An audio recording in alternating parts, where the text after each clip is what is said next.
Hello, coaches. Welcome to another episode of Modern Soccer Coach Podcast live interview. This time, Luke Chadwick has joined us to talk about his time at Manchester United and also talk about Football Fun Factory that he's involved with now. Really unique perspective on almost reverse engineering the how to take a footballer, professional footballer, played at the highest level, one of the greatest cultures in world football, take it back and create an experience that young players will fall in love with the game and develop the same level of enthusiasm that he had. Some great stuff here. Hope you enjoy it. Please give it a like and subscribe below. Here we go. Luke, thanks so much for joining me today on the Modern Soccer Coach Podcast. Really excited to have you on. Thanks for having me. Excited to talk to you, Gary. We've been on a bit of a run in terms of our episodes and our titles about creativity in the game today. And I was really excited to chat to you because obviously I just told you there, I watched a lot of you growing up. I was a big United fan growing up. You were a creative player in one of the top clubs. So I can only imagine what you would have been like at under 14, under 16 level. 25 years later, these creative dribblers and elite decision makers that we're calling today, they're like hen's teeth. They're like the holy grail for youth coaches. So looking back, what was it about your game? The coaching at United apparently was very good at the youth levels. But how much of that developed you, or how much of the streets developed you? Yeah, I think the way that I played football from a young age was like a playground player, obviously playing with my mates in the park and the playground at lunchtime at schools. And it was always probably guilty of being called a bit of a ball hog and that sort of thing. But I just loved having the ball at my feet, loved running with it. I was a striker through my schoolboy days, so sort of scored a lot of goals. And it was probably them early successes that give me the confidence to really push on. I think back when I was a kid growing up, we never sort of went into academies or anything like that. We'd play for our schools teams, we'd play for our grassroots teams, and probably wouldn't seriously sign for a club till under 14 level where you'd sign a schoolboy form. So I think the way that I played, and probably a lack of coaching, more sort of just going out and playing, taught me a hell of a lot in terms of how to play football, when to run with a ball, when to release a ball and whatnot. And I think I went up to Man United and signed for them as a 14-year-old in their under 15 setup, and sort of spend the weekends up there while I was still at school playing for the team. So it was more the game being the teacher. I think when I got up there full time as a 16-year-old, it was all the little bits. I think I was probably guilty of certainly not being the best out of possession, and my strength was sort of in possession, having the ball, running with the ball. And it was sort of that coaching and that learnings of knowing what was expected without the ball that I probably didn't really know as a schoolboy player growing up, that I learned the most from. But I think what United were brilliant at in terms of allowing you to be creative, allowing you to do what you were good at, and finding out for yourself to a certain extent when it was the right thing to do, when it wasn't the right thing to do, particularly in the schoolboy program up there, when they wanted everyone to do what they were good at. If you were a defender and you were good defend. If you was a forward player who loved running with the ball, run with the ball. If you was a great passer, practice doing them passings, particularly in game situations where I think an awful lot of the training as a schoolboy and as an apprentice at Manchester United, then going into the first team, was loads and loads of possession games, match play, small-sided games and that sort of thing. And there wasn't a huge amount of sort of tactical coaching towards the whole team. It was more around the players showing what they're good at and improving what they're good at, and then working with the coaches to improve them things that needed to be improved if you were going to break through and play at a club like that. Yeah, that out of possession stuff that you're talking about, them trying to improve you, was that more just work rate and physicality as opposed to structure and different systems and information? Yeah, I think it was more back then.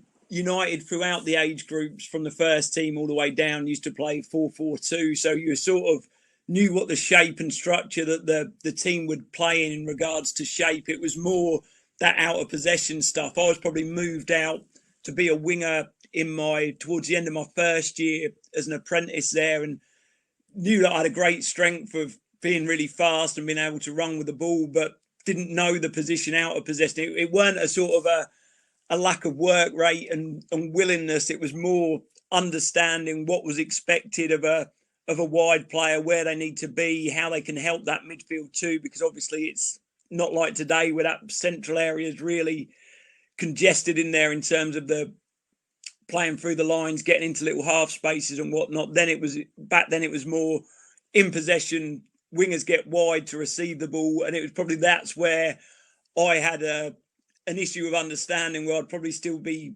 too wide when the opposition had the ball, and understanding, tucking in, making it a free in midfield when the ball's on the other side, and then when the ball's getting won back, to spring out and get, I think it was get chalk on your boots was a shout in back in them days.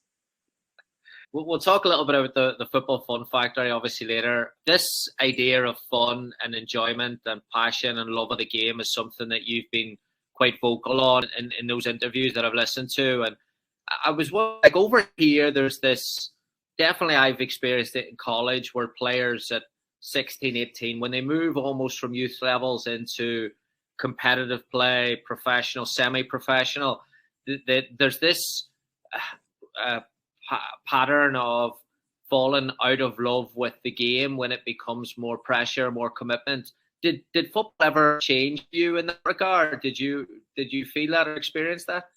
Yeah, I think certainly at times throughout my career, it's sort of, and I think that's when the problems come along, when it turns into a job. Obviously, you're getting paid to do a job, but in essence, it is your passion. It was what the dream was always, to be a footballer, regardless of the sort of rewards that come with it. So I was incredibly fortunate to experience that and be a football player.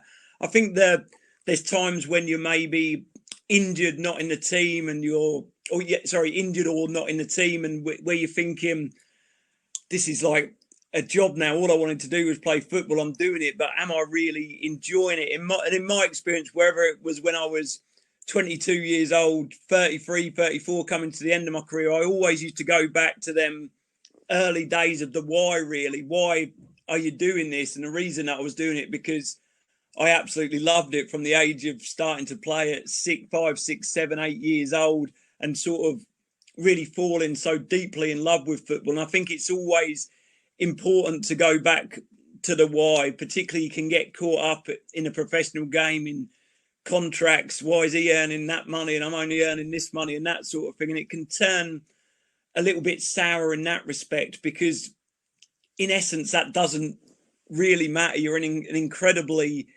fortunate position, and like I say, I'm incredibly grateful to have that opportunity. And I think it is always thinking about the why am I doing this, and it not turning into a job. Because I think when it does turn into the job, and like you allude to there, that you can fall out of love with the game, it's all around why, and that why is that love so strong, and going back to that when the chips are down, which they certainly can be throughout a footballer career. Football's all around massive highs and lowest lows. There's not that much in between. You're always thinking you're the best thing in the world, or you're the worst player that's ever played. And it's sort of keeping that happy medium of why you play the game in the first place.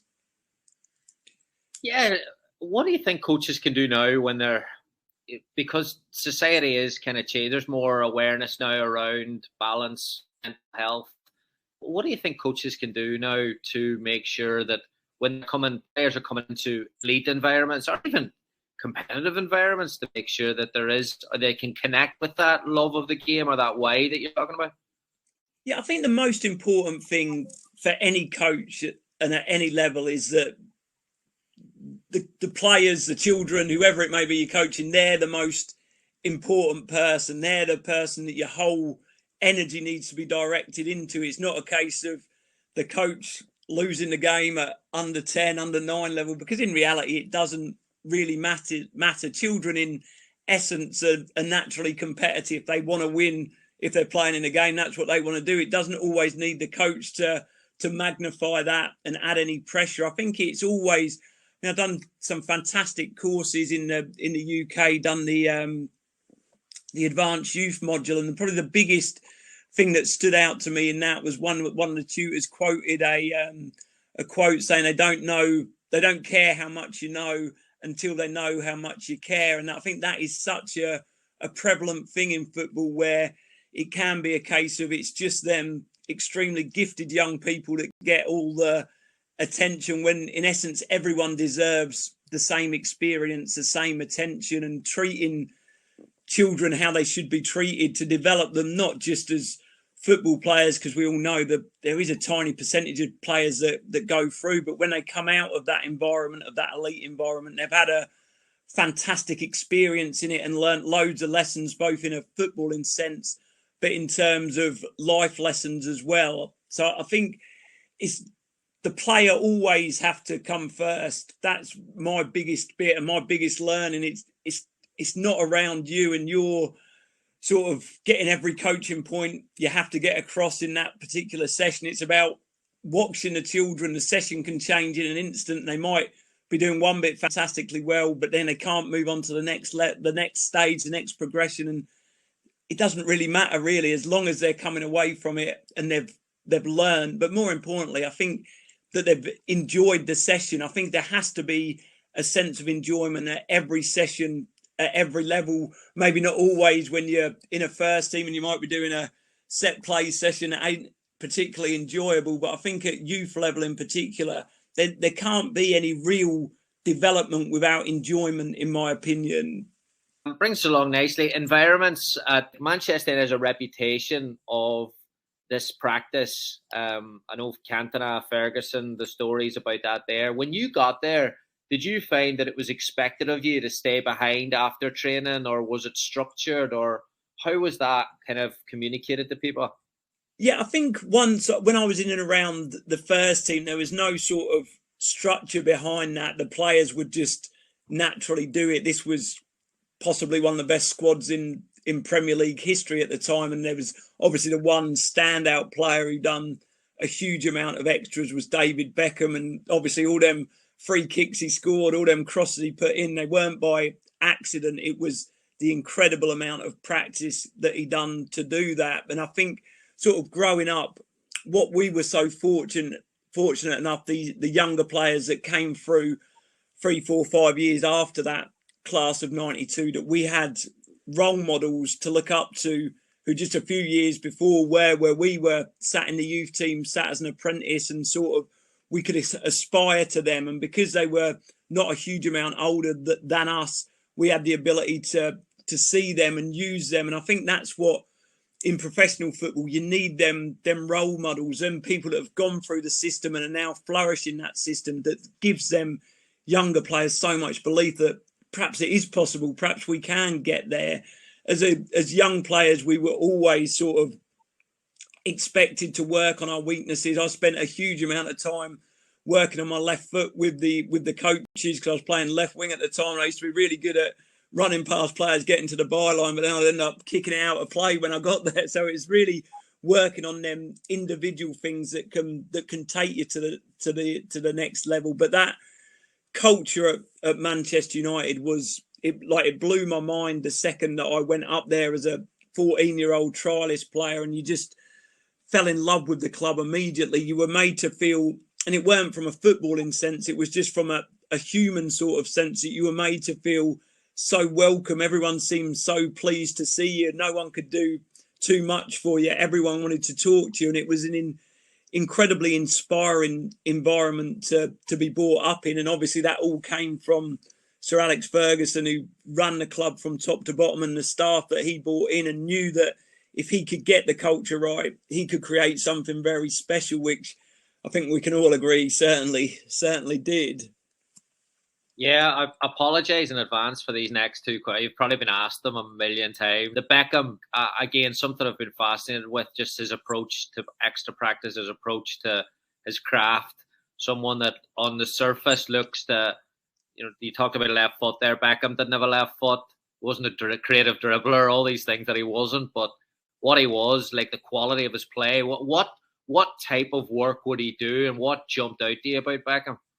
So probably the first thing that jumped out about Beckham was how hard he worked in every training session physically. There probably wasn't a harder worker then. I don't think we had the GPS stats and whatnot back then, but he ran himself into the ground every day. At the pre-season, when we done the bleep tests and whatnot, he'd always win. It was not just the fitness levels, that psychologically so strong that he just wouldn't give up and keep running and running. But then after every session, he'd have a bag of balls. He'd be practicing free kicks, practicing crossing the ball. And it was just incessant, like a obsession with being the best player that he could. I believe, didn't know him personally when he was a young boy, but he had some knockbacks, was quite small at the time, maybe didn't get into all the clubs where he went to, but obviously was someone that had got to Manchester United and he was going to get as far as he possibly could there by just working so hard every day. And obviously the incredible quality that he had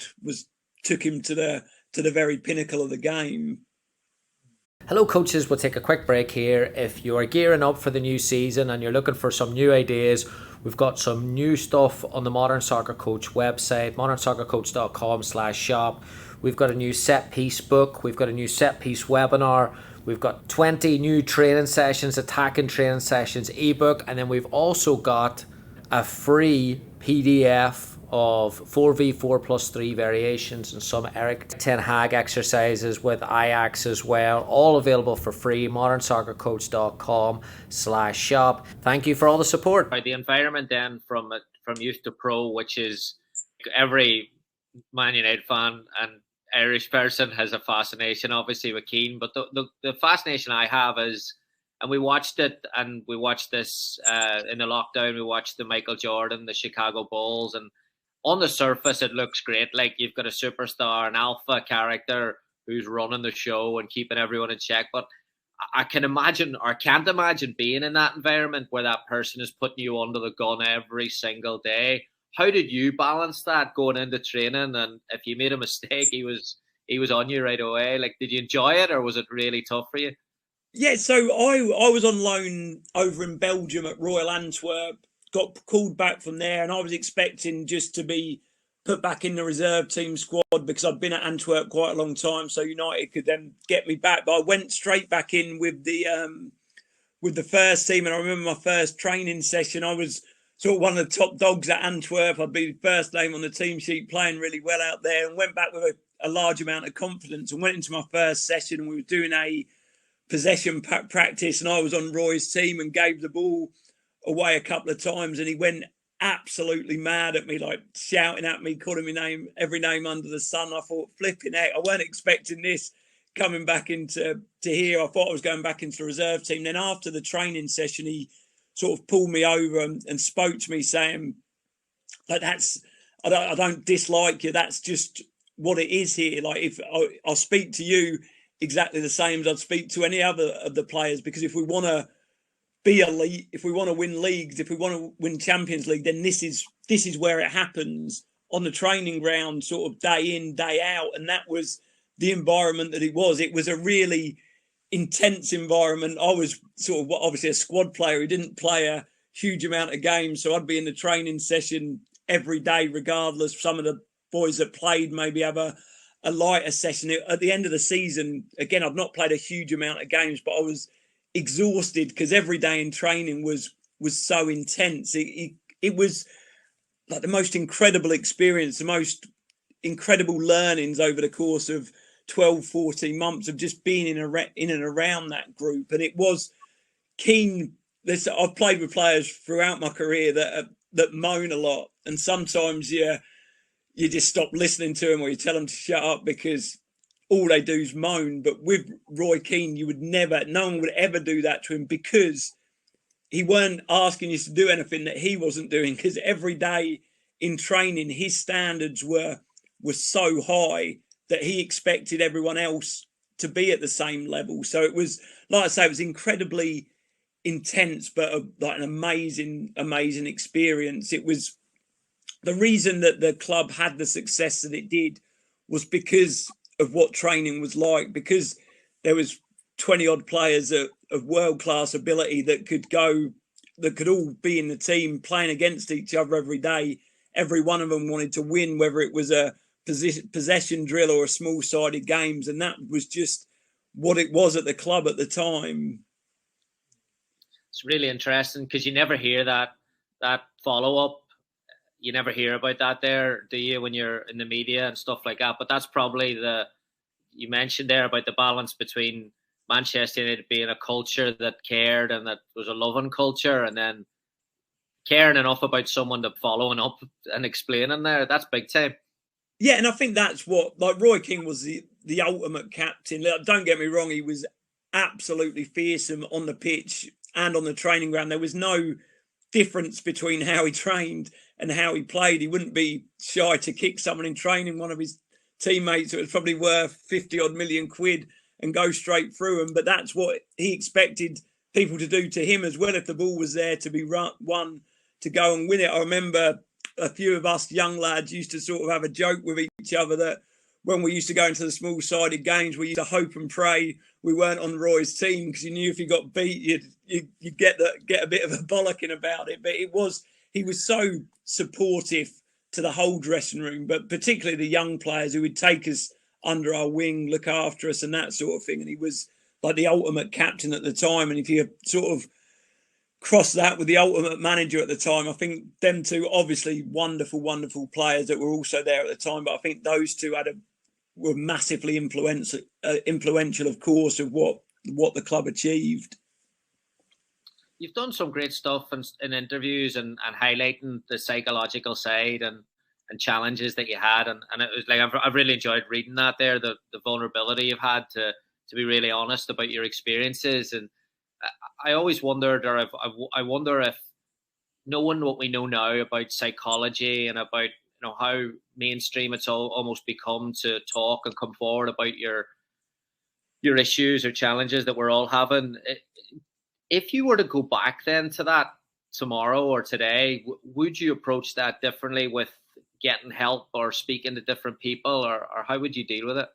Yeah, that's a question that I've been asked a few times. I think obviously in hindsight, which is a fantastic thing, you deal with every situation in the most positive way you possibly can. But if I sort of think of myself back, if I was the person that I am now back then, of course, I'd certainly seek help, talk about it and sort of get through it that way. But if I was the same person, I was an incredibly sort of shy, introverted young man who didn't want to bring any attention to himself, I was so embarrassed by what was going on in terms of what was spoken about, the way I looked, that I probably wouldn't speak out about it now if I was the same person. But of course, thankfully, things have moved on, and I think we are so much more open to sort of appreciating how important our mental health is, probably the most important thing that we have, and just dealing with any issues that we have in the best possible way to clear your mind and be able to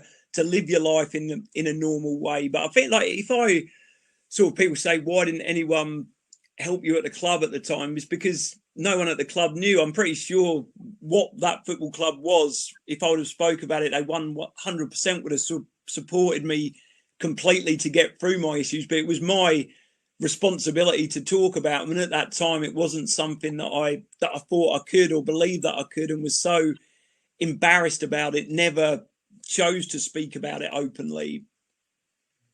Yeah, really, really interesting. When you left United, you talked about almost the freedom, because it's so intense. There's a freedom to your game almost. I really enjoyed hearing that. What did you miss the most, though? I mean, there must have been a big aspect of like almost a step down in terms of those standards. Did you miss that? I think I missed Manchester United because it was where I grew up, where I spent probably the best years of my life as an apprentice, 16 to 18, just left school, knocking about with my peers every day. It was a brilliant time. I think it was time for me to leave. I sort of played a little bit during the 2000-2001 season, then suffered some sort of problems with my groins and pelvis, which resulted in surgery. And the one sort of fantastic aspect to my play was the ability to run with a ball, in terms of I probably didn't develop my game enough beyond that, in terms of Bex could get the ball off the centre half and play a 70-yard through ball and change the game. Giggsy was more than comfortable playing inside and getting space there.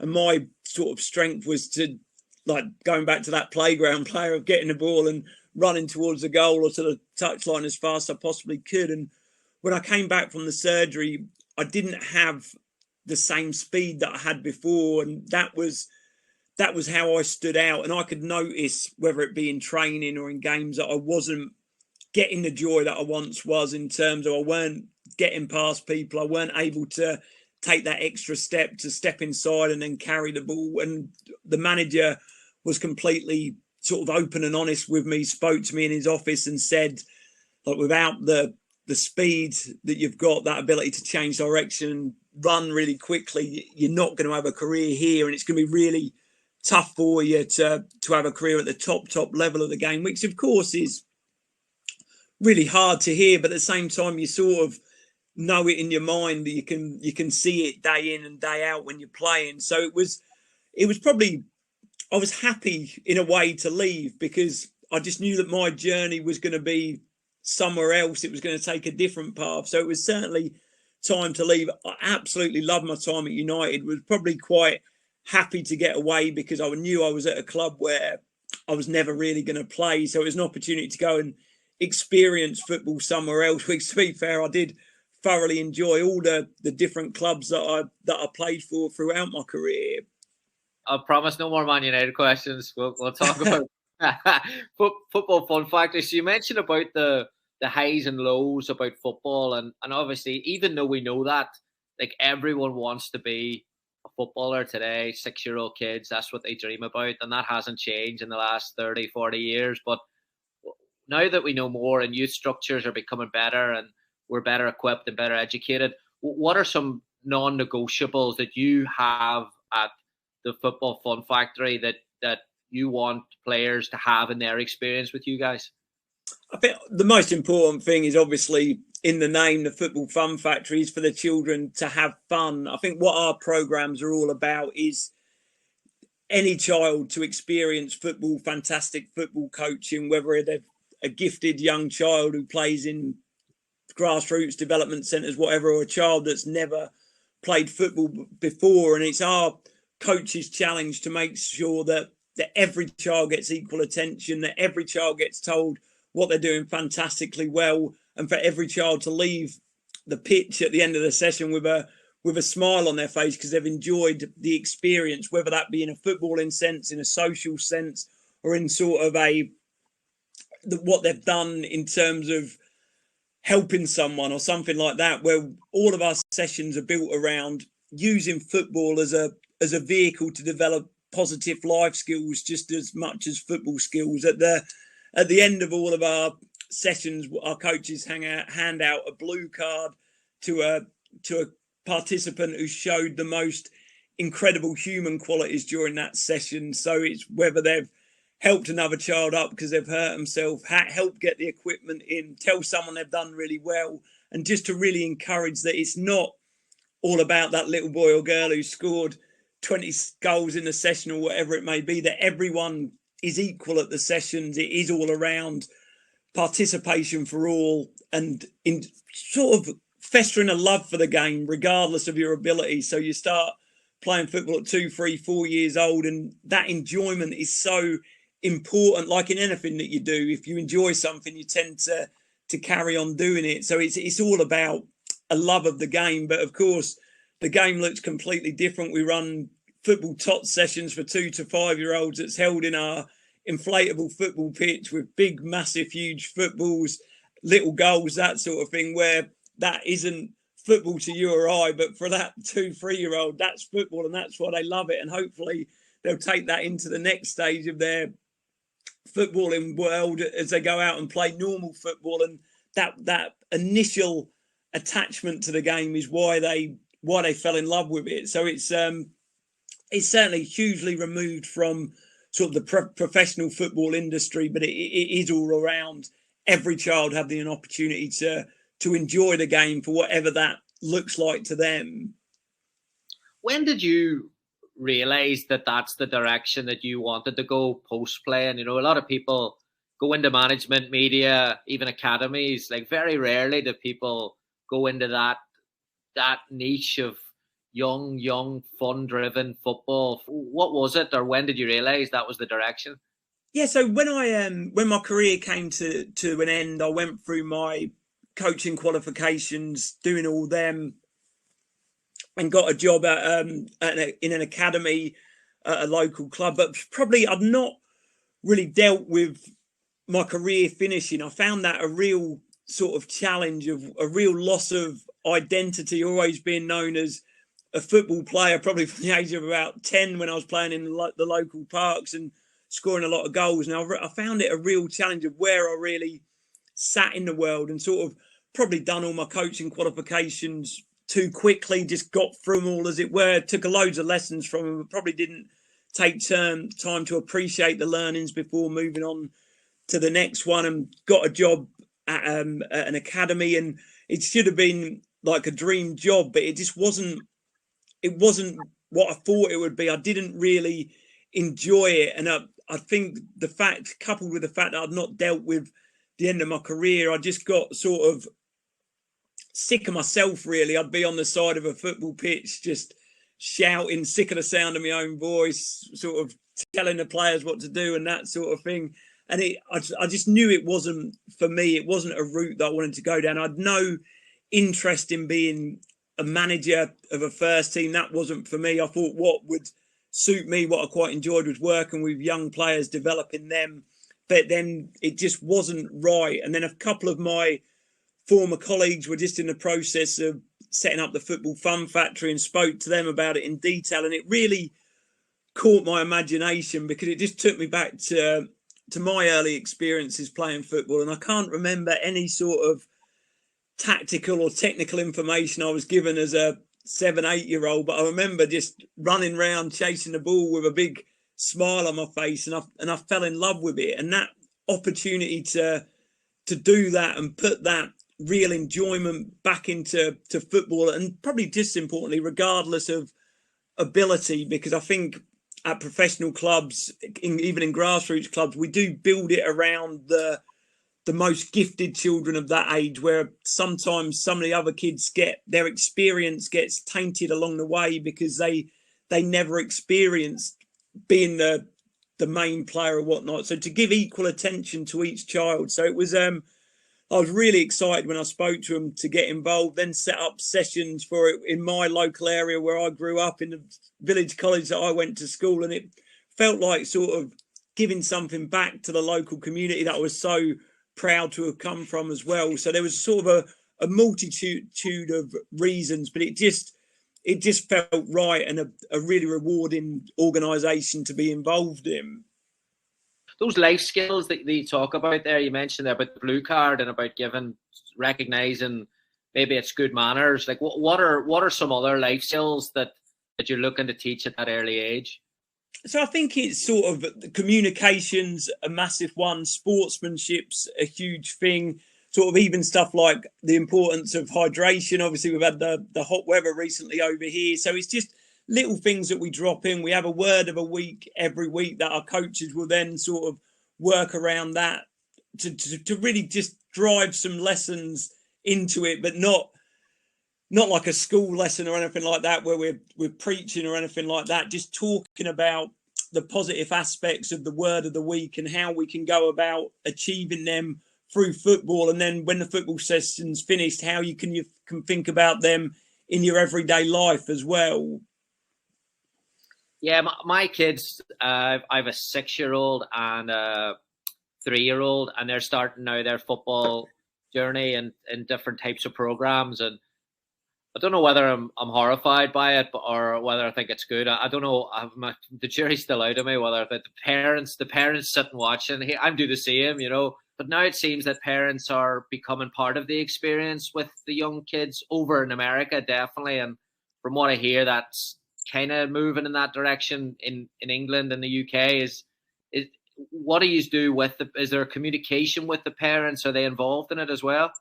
Yeah, so in our tot sessions, the session for 2 to 5-year-olds, the first 15 minutes of that session is always free play. So obviously from mum or dad, usually their first experience of football, to be in the pitch and just see them kicking their first ball, scoring their first goal is obviously fantastic. I think what I've found in sort of elite football, academy football, etc., is it's usually a case of keep the parents as far away as possible. But in reality, of course, the parents are, without doubt, the most important people in these young kids' lives. So we find it really important to to have the parents involved as much as possible, not so much in terms of in the session for the older children when they're sort of 6, 7, 8, 9, 10, 11, 12 years old, but communicating exactly what we're doing to them and why we're doing it, of how this isn't a development program in terms of we're not attached to any professional clubs. We're not going to get your child to be the next Lionel Messi, whoever it is, but it is around us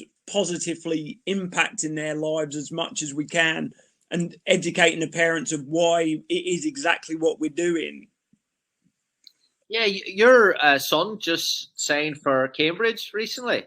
Yeah, so yeah, he's a goalkeeper, so I'm not sure where he got that from. Probably saving all the shots from me in the garden when he was younger, give him a bit of confidence. Yeah, so both my children are. My eldest just signed his first professional contract at Cambridge, and my youngest has just finished his GCSEs and started his scholarship at the club. So it's obviously fantastic watching them play. It's sort of, having been in the industry, you can sort of lend a sort of supportive ear. I'm not one of the parents, a pushy parent. I just enjoy watching them play. One of the biggest lessons I ever learned, in fact, in football, was when my eldest, who's now 19 years old, started playing in a local grassroots team at probably 6 years old. I was still a professional player myself, and I expected him to play as a professional player, to work as hard as he can. And it got to the point where he didn't want me to take him because I'd be at him all the time. And that's probably the biggest lesson I've ever learned, because that truly did break my heart. The thing that we all love together is football, and the fact that he didn't want me to take him, and it sort of made me think about both coaching and parenting at the same time, where you have to let your children play and experience, make their own mistakes and play how they want to play. You don't know exactly what they want out the game. It might be social aspects, it might be to become a professional footballer at the end of the day, but I've certainly learnt my lessons, and from the age of 6, let him spread his own wings, and absolutely there's nothing better than watching your kids play football, but more importantly, not play football, but to enjoy the game. Is he the same type of player you are in terms of creativity, or is he a little bit more structured? The little one, he's a centre midfield player. He's got a lot more structure than me in terms of, he's probably not as quick as I was back then, but had certainly got a better range of passing. But it's such a incredibly tough industry to have a career in, and it's around managing expectations. And I think what can get lost in professional football at times throughout the academy, where the destination comes the be all and end all, that the child's going to go on and have a career, where in reality all that matters is that journey, that whether they come out of that game at 16, 19 or 35 years old, that they've had a fantastic experience and loved it and have made loads of learnings from it. So I'm certainly not carried away that my kids are going to have a career in professional football, but I've loved seeing them enjoy where they've got to so far. And I'm sure whether they play for the local village team, a grassroots team, or end up at Man United, I'm sure I'll continue enjoying watching them do what they love doing as much as I did as a youngster. Yeah, and this is fascinating because my wife and I argue. She's no football sports background, but she was, in her family there was massive academic pressure. In my house there wasn't really. I was okay academically, and that was good enough.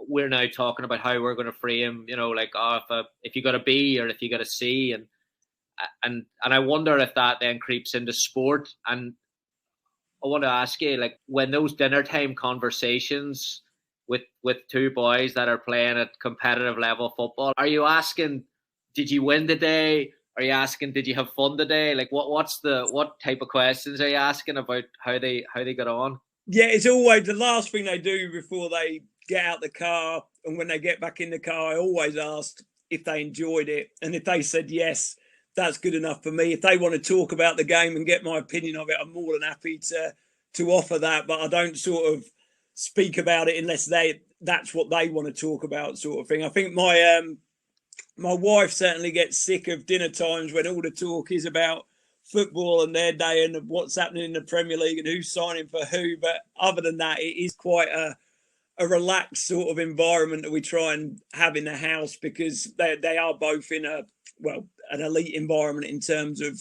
a professional football club, and they need to find their own way, and if it's the right thing for them at the end of the day.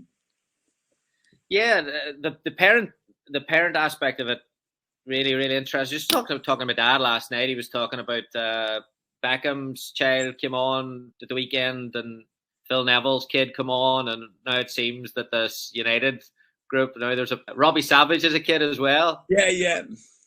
The question that I wanted to ask was this love of the game, and as a parent who, you kind of do want your kid to do as well as they can, and I'm sure everyone wants their kid to play for Manchester United growing up, and even Cambridge clubs. The professional contracts are really, really big deal, really, really hard to get. What advice would you have for a parent who's got a high achiever as a kid and wants them to do well, but wants them to have that love of the game, that you need to get through the good and the bad? Yeah, I think it is all around how you speak to them and that sort of thing. I think my experience of a child growing up was my parents didn't get to all the games. They didn't come to all the games. When they come to a game, they didn't say anything about it. They didn't really, didn't like say you were rubbish today, you were good today, and that sort of thing. And I think it is around sort of just being supportive, being around them, answering questions if they've got to ask them, sort of quiz them at how they're finding it and that sort of thing. But I think it can get a bit much. And I've experienced myself with parents that have shouted from the side of the pitch, that's not good enough and that sort of thing. When in reality, if they're in an elite environment, if they've made a mistake, they know that they've made a mistake, and it's up to them to treat that mistake in a positive way, because we don't learn anything until we've made a mistake trying to do it, and hoping that the coaches are supporting their development and sort of challenge them the way they need to be challenged. But I think as a parent of a child in an elite environment, you have to trust the coaches to develop the children, and probably not coach the child, but offer obviously emotional support for your children. You mentioned that before about the qualifications, and one of the questions I had for you was, when you're hiring for the Football Fun Factory and you're getting 20 resumes or 20 applications, I'm guessing that you're not looking at who's got what badges. Like, what are some personality traits that you're looking for in your coaches? Yeah, I think the be all and end all of the individuals that we're hoping to recruit, continuing to recruit at the Football Fun Factory, is that ability to engage and inspire children. We've got a huge amount of coaches that range from level 1 qualified to UEFA A qualified, but the UEFA A qualified aren't any better than at delivering our sessions than the level 1, because it is all around that personality, that feeling, the children that feel at ease, that enthusiasm to coach children, that sort of real passion for coaching children and developing children regardless of their ability. That's certainly the most important traits that we're looking for, rather than a group of 50 UEFA A licensed coaches. We get a lot of the time, people with that sort of qualification are looking more at the development side of the game, which is absolutely fine and fantastic if that's the sort of route that they want to go down. Brilliant. Is it a challenge to have this, especially at the young age group, how you tier in a little bit of freedom, and just you mentioned there about free play? Is that something that's a challenge, to balance the free play and the structure when you're designing those sessions? Yeah, so all of our sessions for 5 to 12-year-olds have got the same structure, in terms of, on arrival, the children go straight into arrival games, because you'll know probably better than me, that's what kids are always asking. Can we play a game now? Can we play a game now? So we try and play a game immediately on arrival to engage the kids.